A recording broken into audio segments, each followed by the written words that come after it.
సుమారుగా 24 సంవత్సరాల తర్వాత యాక్ట్రెస్ ప్రత్యూష కేసు ఇప్పుడు హైకోర్టులో ఇక్కడి నుంచి కేసు మళ్ళీ మూవ్ అవుతూ కోర్టు దాకా వెళ్ళి అక్కడి నుంచి ఈరోజు సుమారు 24 సంవత్సరాలు పట్టింది ఈ కేసు ఫైనల్ హియరింగ్కి రావడానికి. మరి ఈ కేసు గురించి తల్లిగారు ఏమంటా ఉన్నారు? ఎందుకంటే ఇన్ని ఏళ్ళుగా పోరాడారు ఆ కేసుపై.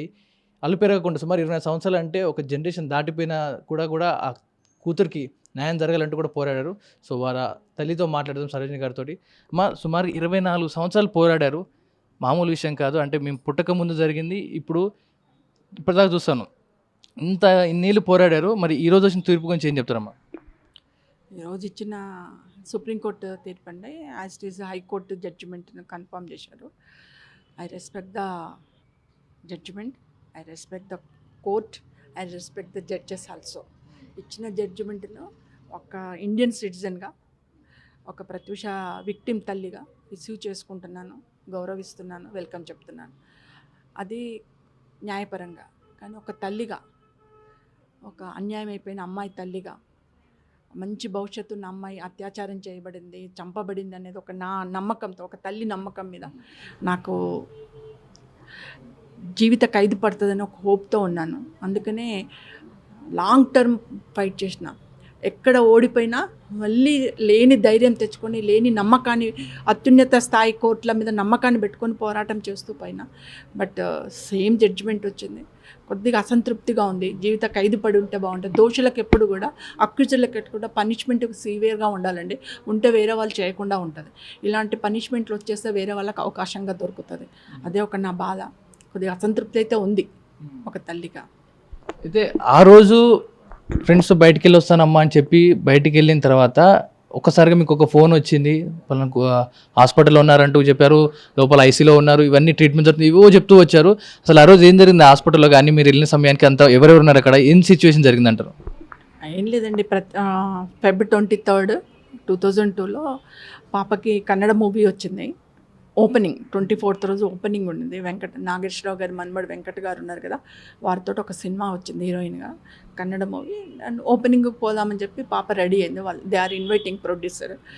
సో ఆ రోజు పొద్దున్నే నేను కన్నడ ఇంకొక లాంగ్వేజ్లో, ఆల్రెడీ పాప తెలుగులో చేస్తుంది, తమిళ్లో చేస్తుంది, అప్పటికే ఎస్టాబ్లిష్ తమిళ్లో. సో కన్నడలో న్యూ ఫిలిం వచ్చింది కదా అని చెప్పేసి నేనే టెంపుల్కి తీసుకెళ్ళి కొద్దిగా హోమం చేయించి పూజలు చేయించాను ఆంజనేయ స్వామి గుళ్ళో. చేయించి ఇంటికి వచ్చిన తర్వాత లంచ్ చేసుకుంది. మా అన్నయ్య కూతురు, అంటే నాకు అప్పటికి లీవ్స్ అయిపోయినాయి చాలా. I'm a government employee. So leaves, sick leaves పెడుతూ వస్తున్నాను. లీవ్స్ అయిపోయినాయి, క్యాజువల్ లీవ్స్ అయిపోయినాయి, అన్నీ అయిపోయినాయి. సిక్ లీవ్స్ కూడా అయిపోయినాయి. లాస్ ఆఫ్ పిల్లకు వచ్చేసిన. సో మా హెడ్ మాస్టర్ గారు ఇట్లయితే ఎట్లనమ్మా, చాలా కష్టమవుతుంది అని అంటే, సరే ఈసారికి నేను ఉంటాను, అన్నయ్య కూతురు అక్కని తీసుకొని వెళ్ళు అని చెప్పాను. సో మా సిరి కూడా వచ్చేసింది. ఇద్దరు కలిసి లంచ్ చేసుకొని అబౌట్ 3:30 లైక్ దట్ బ్యూటీ పార్లర్కి వెళ్తాము. కొద్దిగా ఫేషియల్ అవి చేయించుకొని వస్తాను. ఎందుకంటే బెంగళూరు నుంచి ఆమె ఎంబడే చెన్నైకి వెళ్ళిపోవాలి. చెన్నైలో 1 month షూట్స్ ఉన్నాయి. మళ్ళీ హైదరాబాద్కి రిటర్న్ కాదు ఆమె, ఆఫ్టర్ 1 month వస్తుంది.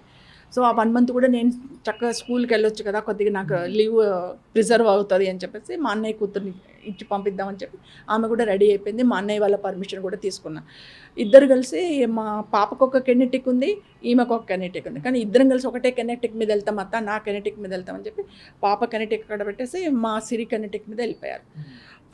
4 o'clock నేను లిఫ్ట్ దగ్గరికి వెళ్ళి బాయ్ చెప్పి, తొందరగా రండి, వచ్చేటప్పుడు ఎయిర్పోర్ట్కి వెళ్ళి టికెట్స్ కూడా తీసుకొని రండి, ఎందుకంటే అప్పుడు ఆన్లైన్ టికెట్స్ లేవు, వెళ్ళి కొనుక్కోవాలి, ఎయిర్పోర్ట్కి వెళ్ళి కొనాలా.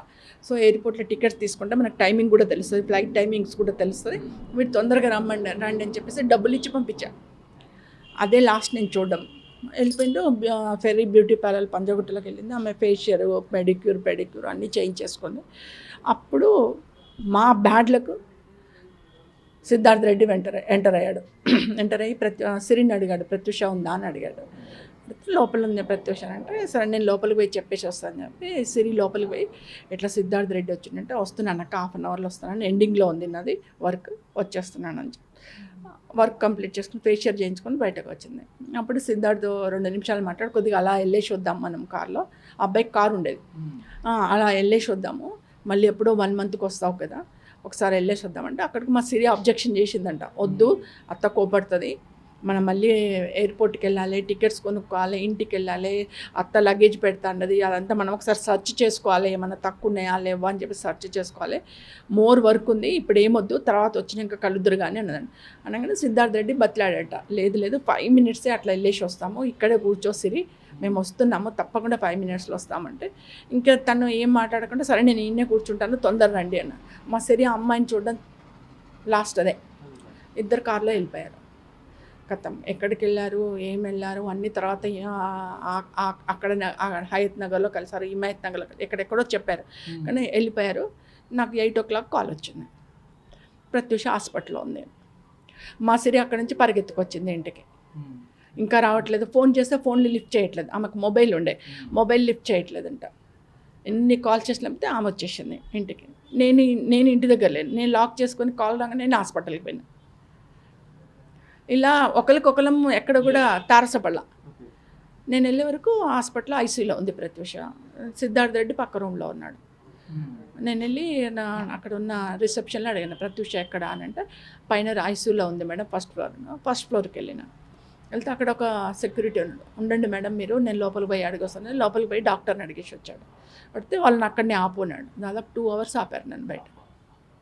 ఏడుస్తూ నిలబడ్డాం నేను మా బాబు ఇద్దరు. లోపలికి రానివ్వరు, మమ్మల్ని చూడనివ్వరు. నేను అసలు మా పాపకి ఏమైంది, ఎందుకు హాస్పిటల్ అడ్మిట్ అయింది, ఏమైంది నాకు చెప్పాలి కదా, నేను వెళ్తాను, కొద్దిగా ధైర్యంగా ఉంటుంది తనకి, నేను దగ్గరికి వెళ్తానంటే లేదు లోపల ట్రీట్మెంట్ అవుతుంది. వాళ్ళంతా లోపల సెట్ చేసుకొని పిలిచారు నన్ను. బాబు నేను ఇద్దరం బయటనే ఉన్నాం. అప్పటికి మా వాళ్ళకి కాల్ చేసుకున్నాం, మా అన్నయ్యకి, మా వదినకి, మా పిఆర్ఓకి, గిరిధర్కి అందరికి కాల్ చేసుకున్నాం మేము బయట. ఎవరు రాణిస్తలేదు, రండి మమ్మల్ని, మీరు రండి అని. అప్పుడు అబౌట్ 11 o'clock మమ్మల్ని లోపలికి రానిచ్చారు. లోపలికి వెళ్తే ఒక 10 feet దూరంలో నిలబెట్టారు నన్ను, దగ్గరికి పోవద్దంటారు, బెడ్ మీద పడుకోబెట్టారు. ఇక్కడ వరకు గ్రీన్ కలర్ చెద్దరు కప్పేశారు, గ్రీన్ కలర్ క్యాప్ పెట్టారు, ఇక్కడ మాస్క్ పెట్టారు, మాస్క్ ఇంతవరకు మాస్క్ పెట్టి కళ్ళు మూసుకొని ఉంది. పైన ఒక పెద్దది లైటింగ్ దానిలో ఎక్విప్మెంట్ పెట్టారు, పెద్ద ఎక్విప్మెంట్, అది ఏమి equipment I don't no, medical equipment పెట్టారు. అంటే ఆమె ఏమీ కనబడట్లే మాకు, ఆడ ప్రత్యూష ఉంది, పడుకుంది అన్నట్టుగా ఉంది, కళ్ళు మూసుకొని ఉందంట. దగ్గరికి వెళ్ళి నేను దగ్గరికి వెళ్ళి మాట్లాడతాను సార్, ఒకసారి ఇట్లా కనీసం ఇట్లా చేస్తాను, నేను మమ్మీని వచ్చాను అని చెప్తాను అని అంటే, లేదు అండర్ ట్రీట్మెంట్ ఉంది, మీరు వెళ్ళొద్దు దగ్గరికి. అంటే నా ఉద్దేశం లేదంటే ఆమె చనిపోయిన దానికి అవన్నీ పెట్టారా, బతికుండి అండర్ ట్రీట్మెంటా, what happened I don't know, నాకు అసలు ఏమీ తెలియదు. దూరంగా నిలబెట్టారు. నాకేంటంటే మైండ్ షాక్లో ఉంది. నేను ఇప్పటికీ కొన్ని లక్షల సార్లు అనుకుంటానండి, అంటే నాకు ఫ్యామిలీ రెస్పాన్సిబిలిటీ, పాపతో వెళ్ళడము, స్కూల్ చూసుకోవడము, ఇక్కడ బాబుకు చదివించడం, సో మెనీ బర్డన్స్ నాకు ఒక్కదానికే. సో నాకు అప్పుడు పాప చనిపోయే వరకు నాకు అసలు ఏం అర్థం కాలే. ఇప్పటికీ నేను ఈ క్షణం కూడా రాత్రి ఏడ్చుకుంటా కూడా అనుకున్నాను, ఎందుకు నా బిడ్డని నేను హాస్పిటల్ నుంచి తీసుకోపోలే. సిద్ధార్థ రెడ్డి తీసుకొచ్చి జాయిన్ చేసినాను కానీ ఎందుకు హాస్పిటల్ షిఫ్ట్ చేయలే, అదే హాస్పిటల్ ఎందుకు ఉంచినా, నాకు ఎందుకు ఆలోచన రాకపోయింది. ఆన్ ది స్పాట్ చంపేశారండి, నిక్కచ్చిగా చంపేశారు. వాళ్ళకు బిడ్డలు ఉండొచ్చు, అసలు ఒక మనిషిని చూసి ఎట్లా చంపుతామండి, మనుషులమా ఎక్కడ పుట్టినామండి మనం, నరకంలో పుట్టినామా, రాక్షస కులంలో పుట్టినామా, మనుషుల కులంలో పుట్టినామా అర్థం కాదండి. మనుషులను ఎట్లా చంపుతున్నారో అర్థం కాదు. నిక్కచ్చిగా మనిషిని చంపేశారు, అమ్మాయిని చంపేశారు.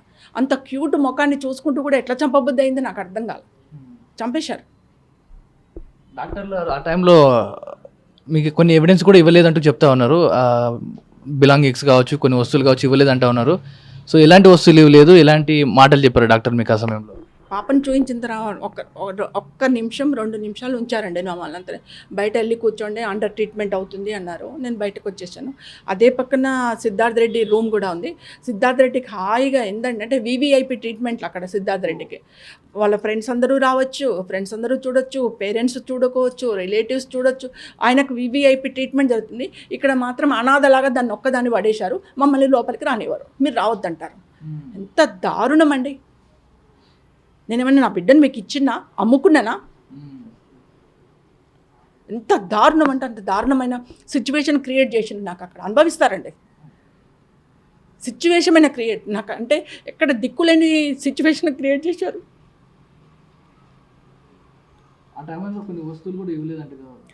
అంటే ఆ తర్వాత ఒక 10 minutes తర్వాత నన్ను పిలిచారండి లోపల. ఆ డాక్టర్ ఎవరో, ఆయనకు దండం పెట్టాలి, ఎన్ని జన్మల పాపం తలుగుతారు, కర్మఫలితం అనుభవిస్తాడు, ఆయన సత్య లోపల అనుభవిస్తాడు. పిలిచేసి మీ టాప్స్, మీ డాటర్ టాప్స్, మీ డాటర్ది ఒక చైన్ ఉంది, ఆ చైన్ ఈ రింగ్ అండి, ఈ రింగ్ ఇప్పటికీ ఇన్నేళ్లలో నేను ఇదే పెట్టుకున్నాను, ఎంత కూడా రిపేర్స్ వచ్చినా చేయించుకొని పెట్టుకుంటున్నాను ఈ రింగ్. ఈ 3 ఇచ్చారు. ఇచ్చేసి దాన్ని రాయించుకున్నారు, రిసీవ్డ్ అని రాయించుకొని సంతకం పెట్టుకొని మీరు బయటకు వెళ్ళి కూర్చోండి అన్నారు. అంటే అప్పుడు కూడా పాప ఆడ కనబడుతుంది. సార్ నేను మళ్ళీ ఒక్కసారి వెళ్తాను సార్ దగ్గర. లేదు మీరు వెళ్ళొద్దని చెప్పి మళ్ళీ బయటకు పంపించారు. వాళ్ళు మాత్రం కూర్చొని చక్కగా మాట్లాడుకుంటున్నారు కొడుకుతోటి. మళ్ళీ బయటకు పంపించేశారు. అప్పుడన్నా నాకు నేను ఎన్నిసార్లు నేను అమ్మవారిని అదే అడుగుతాను, నాకు ఎందుకు తెప్పిలేదు ఆలోచన,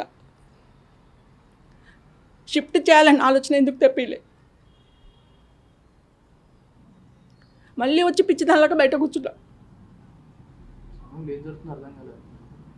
అర్థం కాలేదండి. బయటకు వచ్చేసి కూర్చున్నా. ఆ నైట్ అంతా మేము అడిగాను, మా అన్నయ్య వాళ్ళు వచ్చారు, పెద్దవాళ్ళు ఉన్నారు, కొద్దిగా ఏజ్డ్ సార్, రిసెప్షన్ అడిగాను, ఏజ్డ్, ఒక 2 రూమ్స్ ఇవ్వండి, నేను రెంట్ కడతాను, ఫీజు ఎంతో చెప్పండి, రెంట్ కడతాను, 2 రూమ్లలో పడుకుంటారు వాళ్ళు, నైట్ అంతా ఇక్కడే ఉంటామంటే రూములన్నీ రిజర్వ్ అయిపోయినాయి.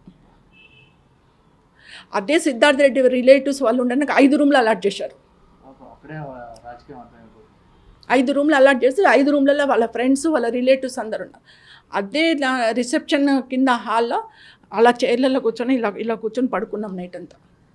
ఒక్క రూమ్ కూడా ఇవ్వలే మాకు, కనీసం మంచి గ్లాస్ నీళ్ళు కూడా ఇవ్వలే ఎవరు. బాధితులం మేము, అయినా కూడా ఎవరు పట్టించుకోలే. అక్కడ వైద్యో నారాయణ అంటే హాస్పిటల్ ఎట్లా నాశనం అయిపోతుందో కానీ వైద్యో నారాయణ అంటారు, కానీ మమ్మల్ని రాక్షసులాగా చూసి నా బిడ్డను రాక్షసులాగా చంపేసిండ్రు. ఆ తర్వాత ఒక 2-3 రోజుల తర్వాత నెక్స్ట్ డే మార్నింగ్ గాంధీ హాస్పిటల్లో పెట్టారు, మార్చురీలో. ఆ నైట్ వాళ్ళ దగ్గర మార్చురీ లేదని చెప్పి గాంధీ హాస్పిటల్లో పెట్టాం. నైట్ మీరు ఇంటికి వెళ్ళండి అమ్మ అన్నారు. నైట్ ఇంటికి వచ్చేసి ఎర్లీ మార్నింగ్ 5 o'clock వెళ్ళిపోయాం. మళ్ళీ నేను గాంధీ హాస్పిటల్కి వెళ్ళిపోయి మార్చురీలోకి వెళ్ళిన తర్వాత మా వాళ్ళు అన్నారు, మా పింకీ అంటే మా నిక్ నేమ్ పాపని పింకీ అంటాం, పింకీ మెడ మీద అన్ని ఘాట్లు కనబడుతున్నాయి, మనం ఒకసారి నువ్వు ఒకసారి పోలీస్ వాళ్ళని అడిగితే చూపిస్తారమ్మా, మనం పోదాం లోపలికి అన్నారు. నేను మా పెద్ద వదిన వెళ్ళి అక్కడ మా పంచనామా చేయడానికి పోలీస్ వాళ్ళు వచ్చాను. సార్ ఒకసారి మేము మార్చిలోకి వెళ్ళి చూస్తాను సార్, మళ్ళీ ఒకసారి ఆగండట. వెళ్ళమ్మా, నువ్వు తల్లివి కదా, నువ్వు చూసుకుంటే ఏం కాదు, నువ్వు వెళ్ళు అన్నా. నేను మా వదిన లోపలికి వెళ్ళినాం. లోపలికి వెళ్ళి ఐస్ బాక్స్ గుంజేసి, అప్పటికే మొత్తం గట్టిగా అయిపోయింది, శరీరం అంతా ఐస్ తోటి బాగా బిగిసిపోయింది. మెల్లిగా దాన్ని బట్టను లాగేసి చూసినాం. ఇక్కడ లెఫ్ట్ హ్యాండ్ తోటి ప్రెస్ చేసినట్టుగా ఇక్కడ 4 ఘాట్లు, ఇక్కడ 1 ఘాటు, 4 గోళ్ళు దిగున్నాయి ఇక్కడ లోపలికి, ఇక్కడ 1 గోటు దిగాను. అంటే ఒత్తేసి పాయిజన్ పోసాడు నోట్లో బలవంతంగా. ఇట్లా ఒత్తితే ఆటోమేటిక్గా నోరు ఓపెన్ అవుతుంది. పాయిజన్ పోసాడు, రేప్ చేసి ఒత్తి పాయిజన్ పోసి చంపేసాడు. అది నేను ఒక తల్లికి చెప్పేదాన్ని. ఆ తర్వాత నేను చూసిన డాక్టర్ని అడిగితే ఇది అండర్ ట్రీట్మెంట్ మేము చేశాము అంటారు. అండర్ ట్రీట్మెంట్ మేము క్లిప్స్ పెట్టి మేము ట్రీట్మెంట్ చేశాము అని. అండర్ ట్రీట్మెంట్ చేసి 2 క్లిప్పులు పెడతారు. ఒక క్లిప్ తోటి నోరు ఓపెన్ కాదు కదా, 2 క్లిప్స్ పెట్టు. ఈడ 2 క్లిప్స్, ఈడ 4 ఎట్లుంటాయి, ఈడ 1 ఎట్లుంటుంది క్లిప్. అదే అడిగితే దట్ ఈస్ నో ఆన్సర్. లేదు మేడం, అండర్ ట్రీట్మెంట్ అంతే. అక్కడ నాది అంటే నేను ఎవరి దగ్గరికి పోయి లీగల్గా మాట్లాడినా అరణ్య రోదన.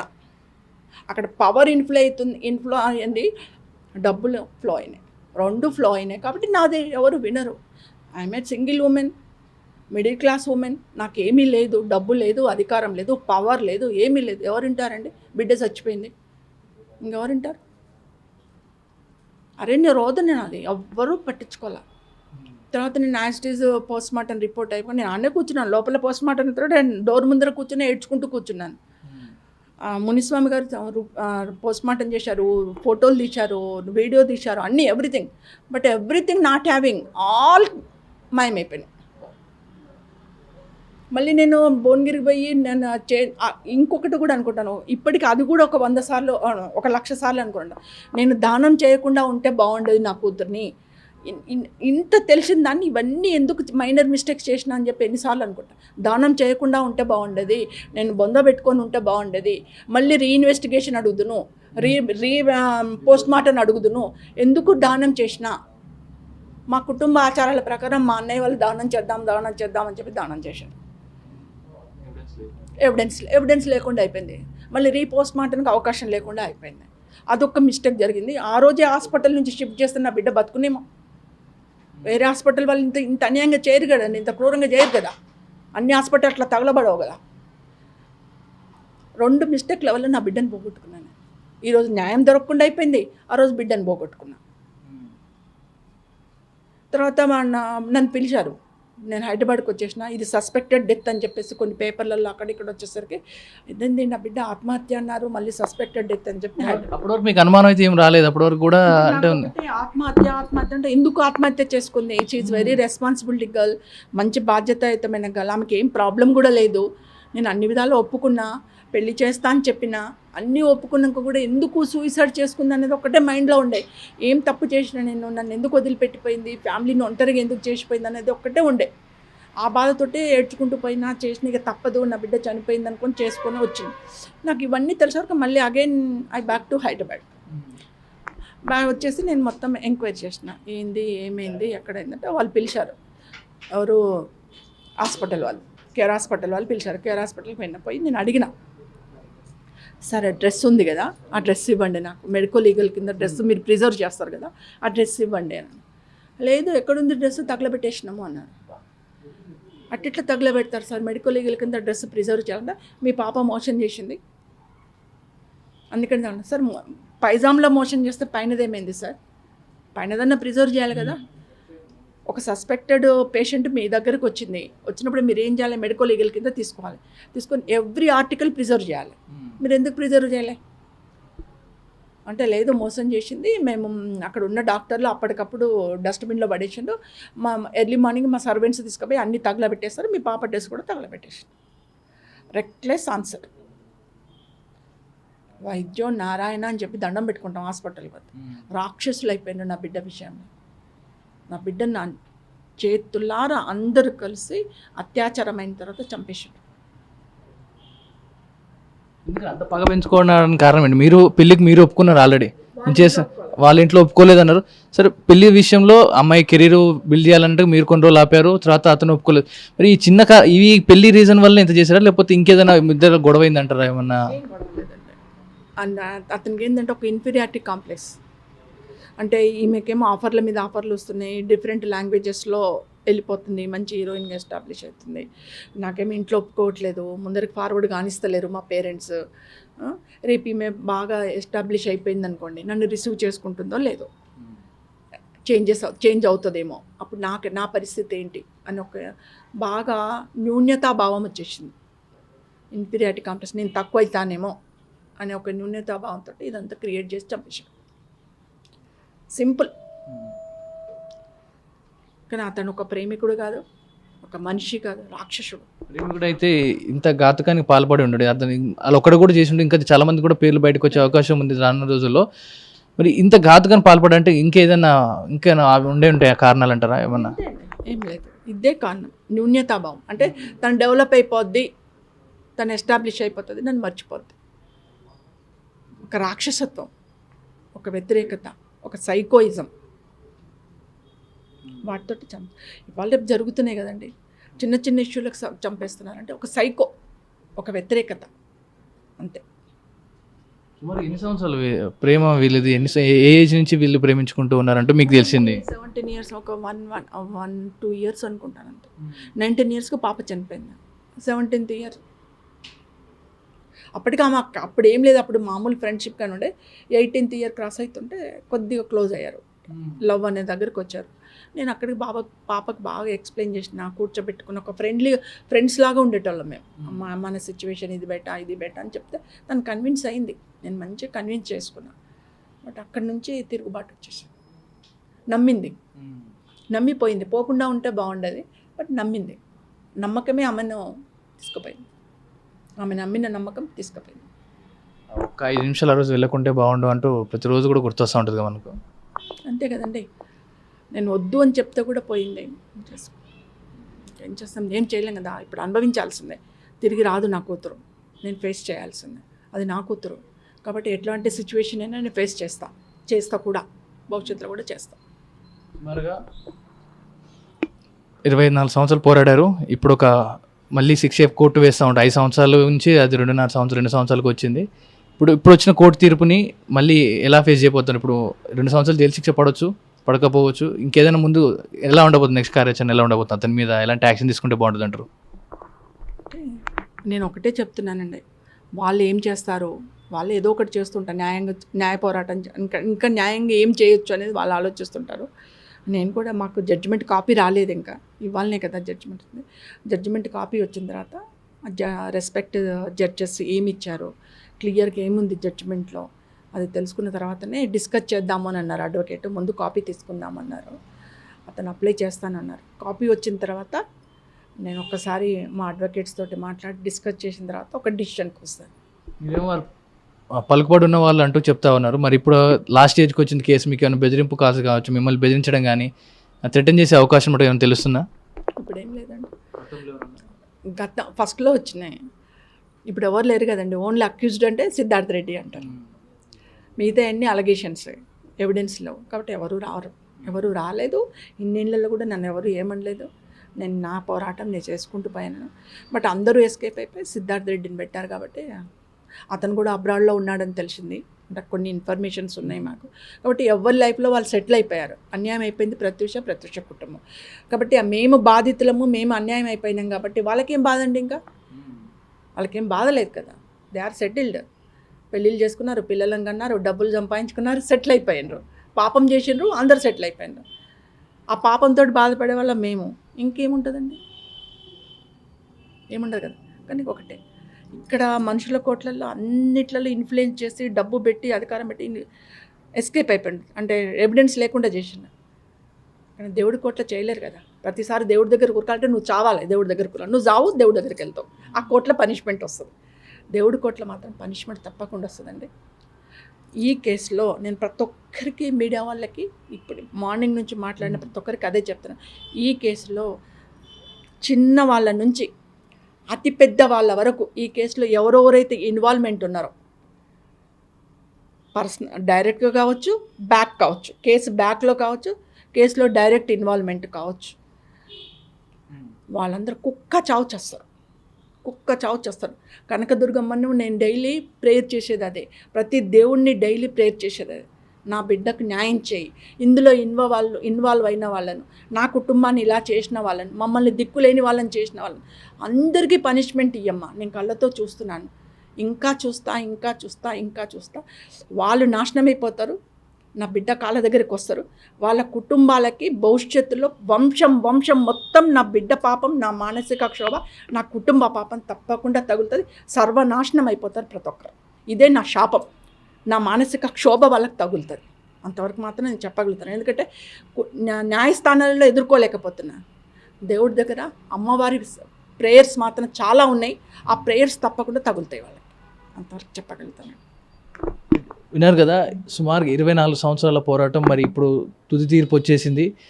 మరి గతంలో జరిగిన ఈ పొరపాట్లు అంటే ఇంత టెక్నాలజీ లేకపోవడం వల్ల ఇది ఇంత డిలే అవుతూ కూడా రావడం కొన్ని కారణాలు అంటూ చెప్తా ఉన్నారు. మరి చూస్తున్నా మీకే అనిపిస్తుంది, ఆ తల్లి ఆవేదన మాటలు మీరు కల్లారా విన్నారు, చూస్తూ ఉన్నారు, మీకే అనిపిస్తుందో కామెంట్ రూపంలో తెలియజేయండి. ఇది ఇప్పటివరకు అప్డేట్స్. అసలైన తొలి వెలుగు.